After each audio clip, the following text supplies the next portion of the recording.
ഭരണാധികാരത്തിൻ്റെ രാജവാഴ്ചയുടെ അടയാളം പോലെയാണ് കോട്ടകൾ.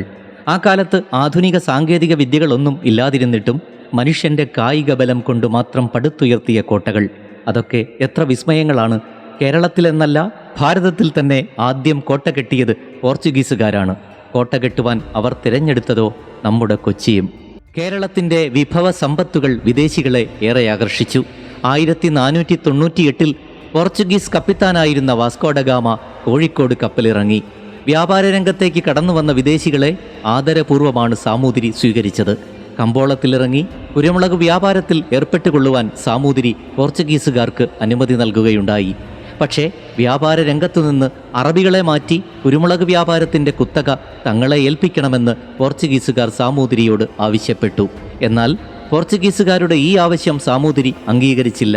ഈ പ്രശ്നത്തിൻ്റെ പേരിൽ അവർ സാമൂതിരിയുമായി പിണങ്ങി. ആ കാലഘട്ടത്തിൽ കണ്ണൂർ രാജാവ് സാമൂതിരിയുമായി ശത്രുതയിലായിരുന്നു.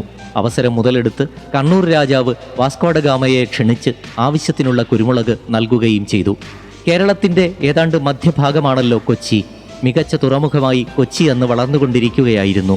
കപ്പലുകൾക്ക് എത്തുവാനും നങ്കൂരമിട്ട് കിടക്കുവാനുമുള്ള സൗകര്യമൊക്കെ കൊച്ചി തുറമുഖത്തിന് ഉണ്ടായിരുന്നു. പോർച്ചുഗീസുകാർക്ക് ആവശ്യമായിരുന്ന കുരുമുളകും ഇഞ്ചിയും കറുവാപ്പട്ടയുമെല്ലാം ലഭിച്ചിരുന്നത് കൊച്ചിയുടെ പരിസര പ്രദേശങ്ങളിൽ നിന്നുമാണ്.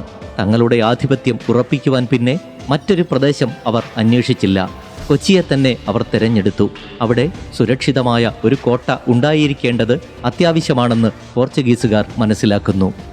അങ്ങനെ 1503 സെപ്റ്റംബറിൽ ഫോർട്ട് കൊച്ചിയിൽ അറബിക്കടലിൻ്റെ തീരത്ത് കോട്ടയുടെ പണികൾ ആരംഭിക്കുന്നു. തെങ്ങിൻ തടികളും പനകളുമൊക്കെയായിരുന്നു ആദ്യ നിർമ്മാണത്തിൽ ഉപയോഗിച്ചത്. സമചതുരത്തിലുള്ള 4 കെട്ടുകൾ, കൊത്തളങ്ങളും 4 മൂലയ്ക്കും കാവൽ ഗോപുരങ്ങളുമൊക്കെ അടങ്ങിയ ഒരു മനോഹരമായ കോട്ട. കൊച്ചിയിൽ തങ്ങളുടെ പണ്ടകശാലയുടെ സംരക്ഷണത്തിനായി ചില കെട്ടിടങ്ങൾ പണിയുവാൻ സ്ഥലം നൽകാമോ എന്ന് പോർച്ചുഗീസ് കപ്പിത്താനായ ഫ്രാൻസെസ്കോ ആൽബുക്കർക്ക് കൊച്ചി രാജാവിനോട് അഭ്യർത്ഥിക്കുന്നു. സാമൂതിരിയിൽ നിന്ന് തന്നെ രക്ഷിക്കുവാനായി പോർച്ചുഗീസുകാർക്ക് സുരക്ഷിതമായ കോട്ട ആവശ്യമാണെന്ന് കൊച്ചി രാജാവിനും ബോധ്യമാകുന്നു. അങ്ങനെ കപ്പിത്താൻ്റെ അപേക്ഷ രാജാവ് സ്വീകരിക്കുന്നു. പുഴ കടലിൽ വന്ന് പതിക്കുന്നതിന് സമീപം ഉയർന്ന ഒരു കുന്നിൻപുറത്ത് കോട്ട പണിയുവാനുള്ള സ്ഥലവും പണിക്കാവശ്യമായി വരുന്ന മരവും രാജാവ് സൗജന്യമായി നൽകി.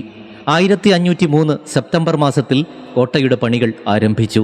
ചതുരാകൃതിയിൽ തെങ്ങിൻ തടികൾ കുഴിച്ചിട്ട് ഇടയിൽ മണ്ണും കല്ലും നിറച്ച് ഇരുമ്പ് കയർ കൊണ്ട് കെട്ടിമുറുക്കി കോട്ട ബലപ്പെടുത്തി. മുകളിൽ കൊത്തളങ്ങൾ, ആ കൊത്തളങ്ങളിൽ പീരങ്കികൾ ഘടിപ്പിച്ചു. കോട്ടയ്ക്ക് ചുറ്റും ആഴമേറിയ കിടങ്ങുകൾ കുഴിപ്പിച്ചു. കൊച്ചി രാജാവ് കോട്ട പണിയുവാനുള്ള ജോലിക്കാരെയും വേണ്ട സാധന സാമഗ്രികളുമൊക്കെ കൊടുത്തു. അങ്ങനെ എല്ലാവരും ഏറെ ഉത്സാഹത്തോടെ പണിയെടുത്തതിൻ്റെ ഭാഗമായി കോട്ടയുടെ പണി വളരെ വേഗം തന്നെ പൂർത്തിയായി.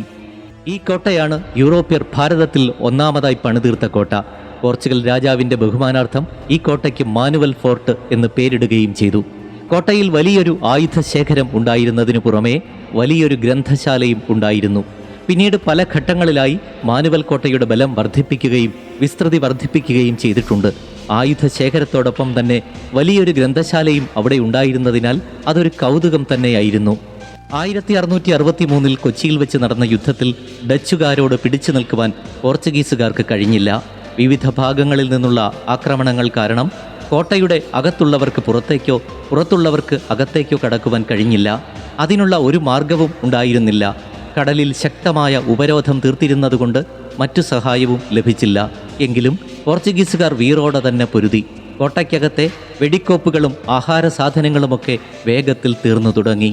പുറമേ നിന്ന് സഹായമൊന്നും ലഭിക്കില്ലെന്ന് തിരിച്ചറിഞ്ഞിട്ടും പോർച്ചുഗീസുകാർ ശക്തമായി പൊരുതി. പക്ഷേ ഫലമില്ല എന്ന് തിരിച്ചറിഞ്ഞപ്പോൾ ശത്രുവിൻ്റെ മുൻപിൽ കീഴടങ്ങുവാൻ സൈന്യാധിപൻ തീരുമാനമെടുത്തു. അങ്ങനെ എല്ലാവരും ഡച്ച് മേധാവിയുടെ മുന്നിലെത്തി കോട്ടയുടെ താക്കോൽ കൂട്ടം ഏൽപ്പിക്കുകയും ചെയ്തു.